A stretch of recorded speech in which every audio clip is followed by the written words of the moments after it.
Assalamualaikum warahmatullahi wabarakatuh. Waalaikumsalam. Selamat pagi anak-anak. Pagi Bu. Gimana kabarnya hari ini? Baik Bu. Hari ini kita masih diberi kesempatan untuk bertatap muka meskipun secara virtual ya. Anak-anak di masa pandemi ini jangan lupa ya untuk selalu menjaga kesehatan, kemudian dan yang paling penting ingat ya tugas-tugas yang diberikan. Oke, semangat anak-anak. Ya Bu. Sebelum kita mulai pembelajaran ya, marilah kita berdoa. Belum belajar, marilah kita berdoa menurut agama dan kepercayaan masing-masing. Berdoa dimulai. Doa selesai. Hadir semua ya hari ini. Ya Bu. Kelihatan tidak nak gambarnya nih? Kelihatan Bu. Kelihatan Bu. Kelihatan ya? Jelas tidak? Jelas Bu. Jelas. Anak-anak, siapa yang masih ingat minggu lalu kita belajar apa coba? Iya, bagus. Minggu lalu kita belajar tentang neraca lajur. Ini gambar apa anak-anak? Neraca lajur 10 kolom Bu. Iya, bagus. Ini adalah neraca lajur 10 kolom. Siapa yang tahu apa fungsinya? Bu. Ayo, oke, silakan. Ini adalah mudah penyusunan laporan. Dinyalain kameranya dulu deh. Neraca lajur berisi semua informasi.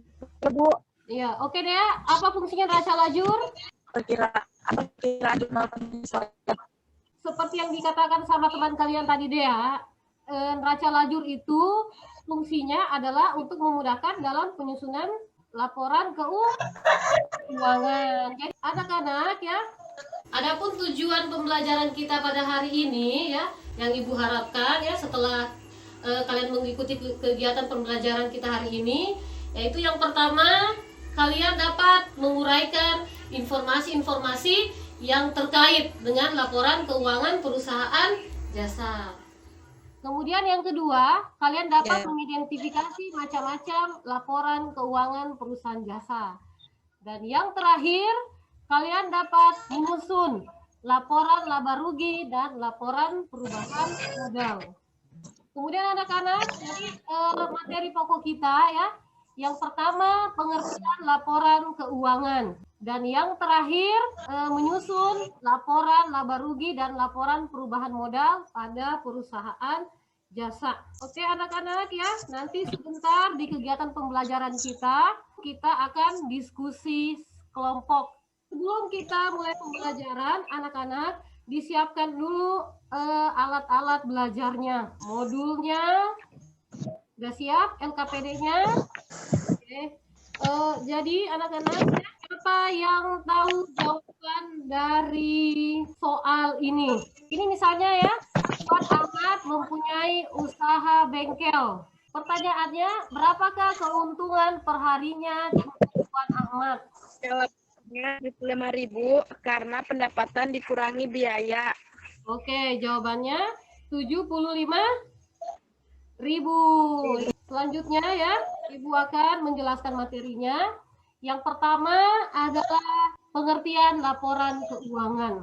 Laporan keuangan itu adalah memberikan informasi keuangan suatu perusahaan, macam-macam laporan keuangan perusahaan jasa. Selanjutnya, akun-akun yang terkait dalam laporan keuangan perusahaan jasa. Jadi Ibu mulai yang pertama ya, laporan laba rugi perusahaan jasa.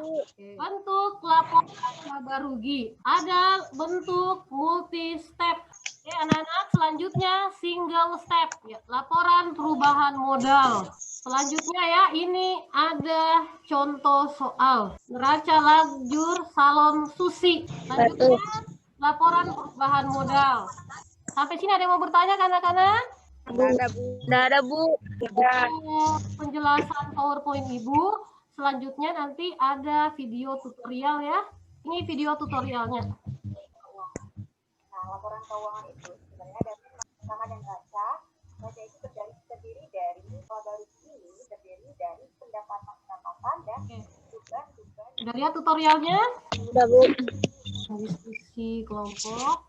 Kita refresh dulu ya. Boleh mengikuti gerakan yang ada di video ini. Sudah siap anak-anak? Boleh boleh gerakannya diikuti ya. Ya. 5, 4, 3, 2. Oke. Sudah rileks semuanya? Selanjutnya ya, kita akan mengerjakan soal secara kelompok. Jadi diskusi kelompok itu yang pertama perbedaan antara laporan perubahan modal dengan laporan laba. Nah, kemudian ini ada data laporan keuangan. Dan minta susunlah dalam laporan posisi keuangan laba rugi dan laporan perubahan modal. Kerjakan per kelompok ya. Ya, Bu. Sebentar, 5 menit kemudian ya, masing-masing kelompoknya mempresentasikan perwakilan. Silakan dikerjakan. Kirim di WA grup ya jawabannya. Oke, Ibu lihat ini sudah ada yang selesai ya. Kelompok 1. Kelompok 1. Perbedaan laba dengan laporan perubahan modal adalah laporan laba rugi modal akhirnya netrala 2.075.000. Ada yang mau sanggah dari kelompok lain? Saya, Bu. Oke, silakan kelompok lain. Bu Guru, Privo itu menambah atau mengurangi modal, Bu? Mengurangi modal, nak. Kalau mengurangi berarti jawaban kelompok 1 salah, Bu. Oh, coba Ibu lihat dulu. Kenapa jawabannya? Karena di laporan perubahan modalnya terus modal awal tambah laba tambah Privo, seharusnya modal awal ditambah laba dikurang Privo. Ya, ini ya kelompok 1. Coba dilihat jawaban. Bagus sekali Fatma ya. 100 untuk Fatma. Ya. Oke, selanjutnya kelompok 2. Persentasenya kelompok 2.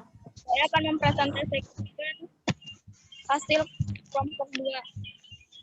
Yang pertama, perbedaan antara laporan rugi laba dengan laporan perubahan modal. Semua tadi persentase kelompok 2 ya. Iya, Bu. Selanjutnya, dari materi ini, adakah yang kalian tidak mengerti? Saya, Bu. Ya, silakan. Mengapa kita harus menyusun laporan laba rugi terlebih dahulu, baru kemudian menyusun laporan perubahan modal? Oke, bagus pertanyaannya ya. Siapa yang bisa jawab? Saya, Bu. Oke, Asni. Nah, dalam menyusun laporan perubahan modal harus diketahui perusahaan mengalami laba atau rugi, baru sehingga harus ada laporan. Oke, udah paham anak-anak? Ya. Selanjutnya anak-anak.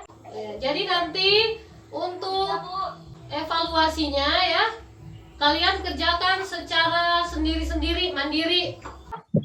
Ini dikerjakan sebentar sore. Jam 5 sudah harus finish, sudah harus selesai semuanya. Siapa yang bisa menyimpulkan materi kita hari ini? Saya, Bu. Silakan. Pengertian laporan keuangan. Katakan yang membesar dan telah menjalani kegiatan usahanya selama 1 periode. Keuangan yaitu 1. Laporan laba rugi, akunnya pendapatan. Ya, oke ya. Bagus sekali dari yang disebutkan teman-temanmu ya. Ibu akan menyimpulkan secara keseluruhan. Jadi yang pertama ya, yaitu pengertian laporan keuangan. Oke. Kemudian anak-anak ya, untuk materi kita pada pertemuan berikutnya ya, kita akan belajar mengenai jurnal penutup dan raca saldo setelah penutupan. Ya. Ya, oke. Sebelum kita akhiri pelajaran ini ya, silakan pimpin doa dulu. Mari kita berdoa menurut agama dan kepercayaan masing-masing. Berdoa dimulai. Berdoa selesai. Oke anak-anak, itu saja ya materi kita pada pertemuan hari ini. Ibu ulangi lagi, tugasnya dikumpul jam 40. Ibu akhiri dengan ucapan wabillahi taufiq wal hidayah. Wassalamualaikum warahmatullahi wabarakatuh. Waalaikumsalam, Ibu.